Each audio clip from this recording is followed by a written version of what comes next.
So I recently discovered that Karl Urban played a guest role on Xehanort. Hello and welcome to Junkball Media, a video series that's part review, part retrospective, but mostly just nothing, because I haven't done a video in over a year. This video is going to be on the Enterprise A, featured briefly at the end of Star Trek Beyond. Star Trek. Heading into the release of the movie, we knew that the 2009 Enterprise would be destroyed based on what we saw in the trailers. Then early in the movie, Commodore Paris slips in this line about a more advanced ship being under construction.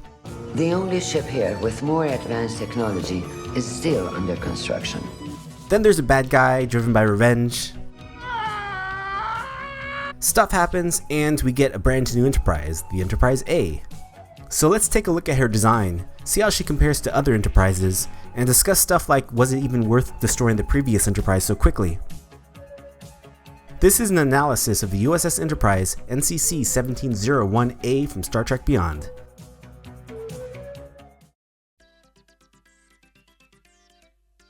Before we begin, we should note that other than the time-lapse construction sequence at the end of Star Trek Beyond, the only official images of the Enterprise A are concept renderings from designer Sean Hargraves. His concepts are mostly what we see in the finished ship, but there are some differences, most notably in the angle of the neck. In his concepts, the forward section of the neck is completely vertical. When we look at the final design, it has a more forward lean to it. You can check out his work on his website. There are also some great fan-made 3D models available on Sketchfab. You can play around with the camera and get a good look at the ship from different angles. Details and links are in the description. I highly recommend checking it out. But getting back to the ship, as you can see, it's instantly recognizable as an Enterprise, which is a good thing. Hargraves didn't try to reinvent the wheel. The deflector dish looks practically identical to the previous Enterprises, and the overall composition of the ship remains more or less the same. The biggest differences are mainly in the neck and the pylons, which are thicker.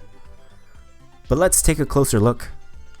Up top, the saucer section rim has a more inward slant than before. It's similar to the Jefferies 66 design.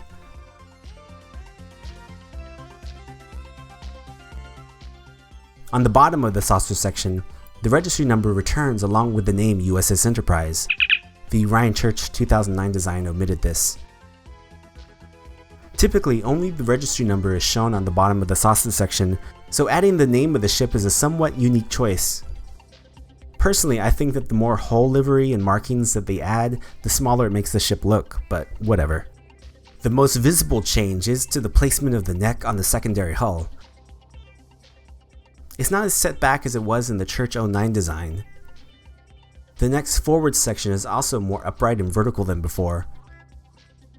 Towards the aft, the character lines of the neck actually feed into the struts of the pylons and gives the ship a more streamlined look.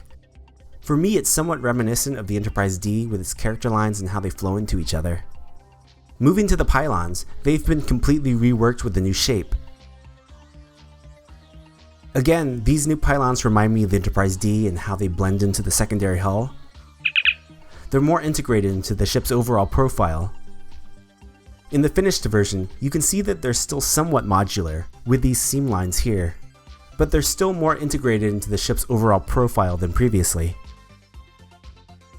The nacelles also see a substantial redesign. Proportionally, they're now smaller, and the Buzzard collectors bear closer resemblance to the Jefferies 66 design. They also no longer feature these hood-like modules that the Ryan Church 2009 design used. A lot of fans didn't like the size of the Church 09 nacelles. They thought that they were oversized, but personally I think that the Hargraves 16 nacelles taper a little bit too much towards the rear of the ship. But it's no big deal. When it comes to her size, it appears that she's similar in overall length and height to her predecessor.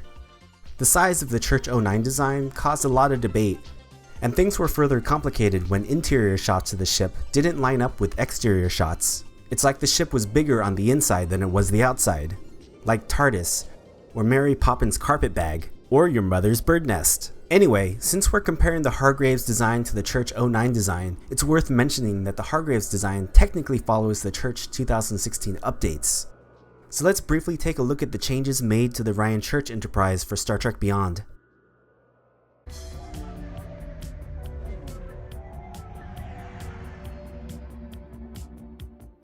First with the nacelles.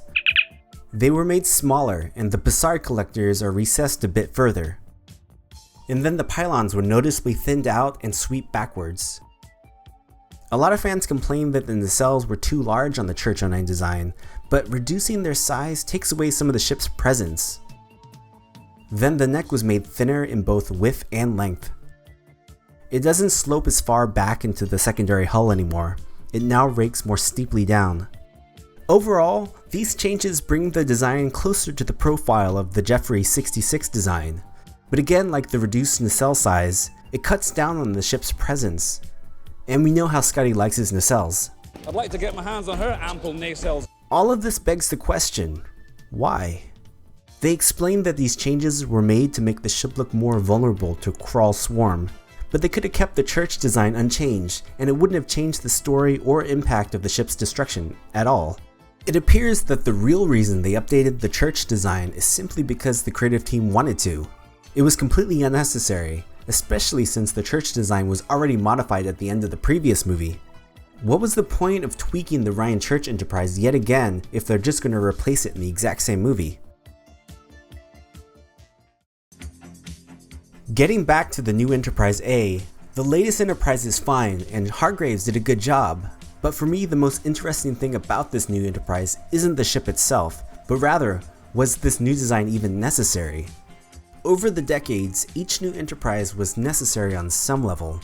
Whether it was Andrew Probert's refit design which made the ship look better on a movie screen, or John Eaves designing a more filming-friendly ship with the Enterprise E. Even the 2009 reboot was an exercise in simulacra and simulation. Yeah, that's a hoity-toity Baudrillard term for a YouTube video about a fictitious starship, but I'm trying to make a point. Real quickly, a simulation is like Greg Jean's model of Matt Jefferies' Enterprise for the DS9 episode Trials and Tribulations. Simply put, he was simulating the original Enterprise with his model. A simulacra is a recreation or an imitation of an original, but not so much intended to be an exact reproduction. The 2009 Ryan Church design was summoning the cultural zeitgeist of the Matt Jefferies design, but giving us a simulacra, a representation of an Enterprise that never existed, yet also serves to represent the original.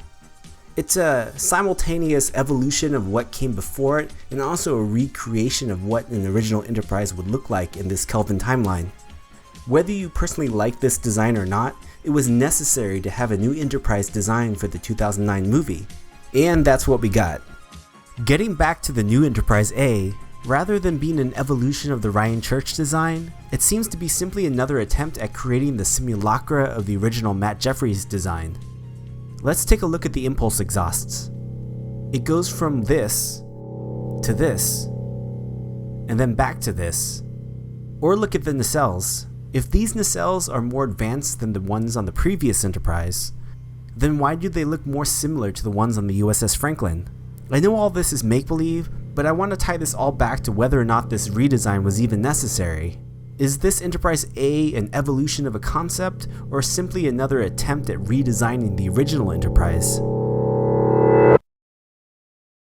Now I want to make this clear, I'm not criticizing Hargreaves' design. He's simply an artist who was tasked with the job of designing a new Enterprise. And I think he did a fine job. I certainly like his design better than the Enterprise E, but he wasn't the one deciding to discard the previous Enterprise.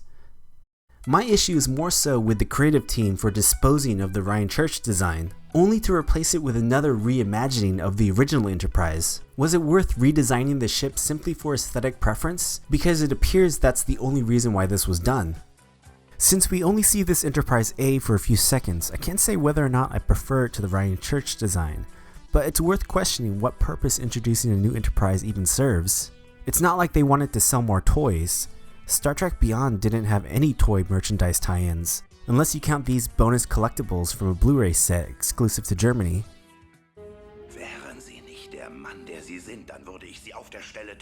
The only mass-market toy Enterprise from the past decade is this Playmates version from 2009.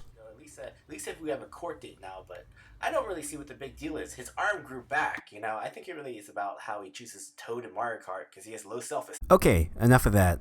As a nod to the first Star Trek movie, these lights are the same ones seen in the motion pictures dry dock.